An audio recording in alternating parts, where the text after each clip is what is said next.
You're listening to Eureka on Monocle Radio, brought to you by the team behind The Entrepreneurs, the show all about inspiring people, innovative companies, and fresh ideas in global business. I'm Tom Edwards. Ian Rickwood is the executive chairman of Aquasonic, a car wash company that's turning a somewhat mundane errand into a high-tech and hassle-free experience.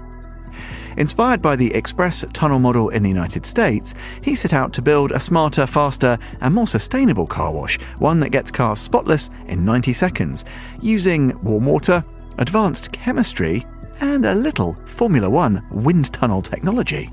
Ian's a serial entrepreneur with a background at P&G and Pepsi, and amongst other notable achievements, he played a key role in bringing Subway to the UK.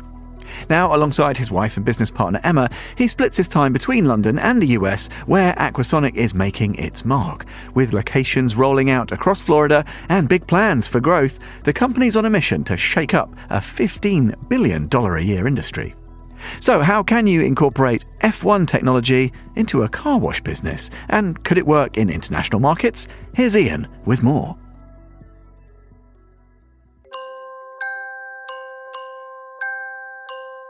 Americans have a love affair with their car. Not all nations have that, and there's quite a lot of difference between European nations even. But fundamentally, car, for a lot of people, it's at least the second largest asset that they own. And for many people, it's perhaps the primary asset they own if they, living in rented accommodation.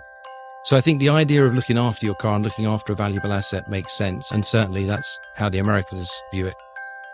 We got introduced to the sector by some entrepreneurs out in the US and learned a lot through that process and have really built it from there. But it's probably worth me just saying to begin with, because car wash will mean different things to different people, of course. Very much within Europe, the general perception of a car wash will be you roll up to a gas station and you wait for 25, 30 minutes to go through something that does a chronic job and probably breaks your wing mirror.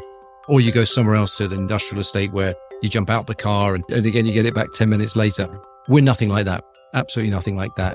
It's a space called express tunnels in the US, which are now very prevalent, but haven't really made their way in any meaningful scale into Europe yet, but I'm sure are going to come. When we got into the business, we said, okay, if we're going to be different and better, what are the key consumer needs? So it's all about consumer insight. And so we spend a lot of time really understanding that. And we recognize that the things that really hack users off when they go through it is, clearly if it comes out dirty still, that's complete failure. So therefore getting the right chemistry. So we've really invested in brand new chemistry and even something as small as, if you think when you get in a shower, if you want to get clean, would you use cold water or warm water? Almost every car wash in the US uses cold water when it's trying to clean a car. So, we're going to be using warm water as one difference. And we especially adapted the chemistry so it works better with warm water and gets a cleaner car. The other thing that really hacked people off was when it came out wet or slightly damp, because if it comes out like that and there's lots of dust in the air, you've spent this time going through the car wash, you cleaned it off, and immediately it's got dust on it again. So we said, okay, there's clearly some drying issues. What can we do about that? Well, at the end of the day, it's kind of aerodynamics. So we went to some guys that we knew in Formula One who had wind tunnels, and we talked to them about it. They got, being kind of mad scientists, they love the idea of what we're trying to do. And so they ran different car models through their wind tunnel to see what the optimal way would be to dry those cars. And one big insight they brought out for us was that the way that people were solving this problem historically was bigger is better. So people would say, put more blowers in, and the blowers are going up and power was going up. But in reality, what they actually identified was all that was happening, wind was fighting each other, the air was fighting each other, and not being very successful. So we've actually taken down the amount of consumption by about 30%.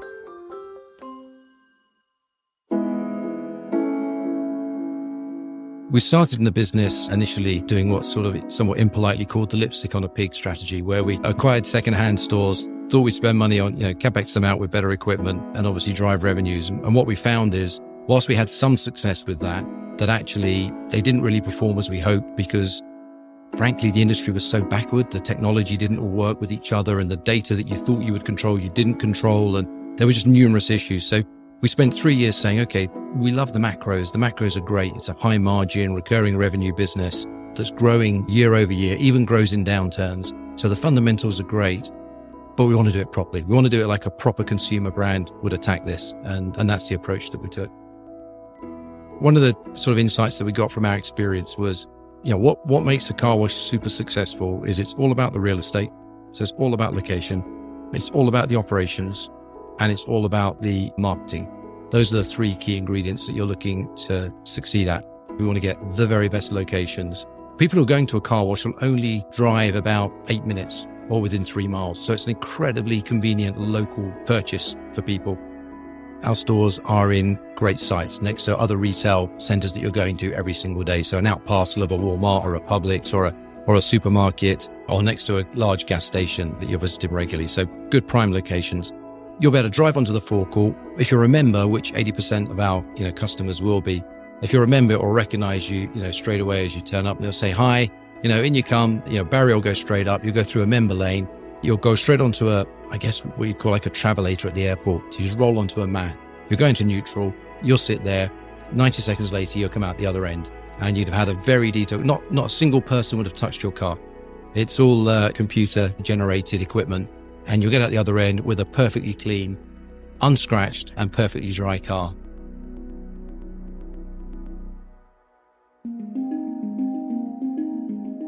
We want to be owner-run because, we really are trying to set a very clear culture of what we're doing, which is hospitality service. So we want to kind of give that service and appeal for people to come there. And that means having your own operations and your own culture. And we're very big on that with the team that we brought in and what they're trying to instill in the people we're now hiring.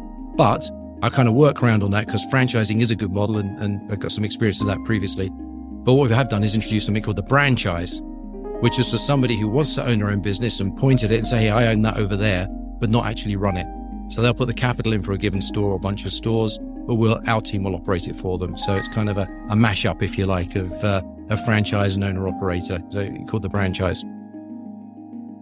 Some people already are probably thinking about it within Europe because they would have seen the opportunity as well. But I think it's a big market and I think there's sort of plenty of space, and it's so fragmented that right now we're just focused on what we need to do. Long term, we'd love to bring it to Europe. Honestly, we're just passionate about it. It's a really fun business. It's been really interesting to get into. Our ambition is to stay in it for as long as we can, to grow it as successfully as we can, and wherever it goes, it goes.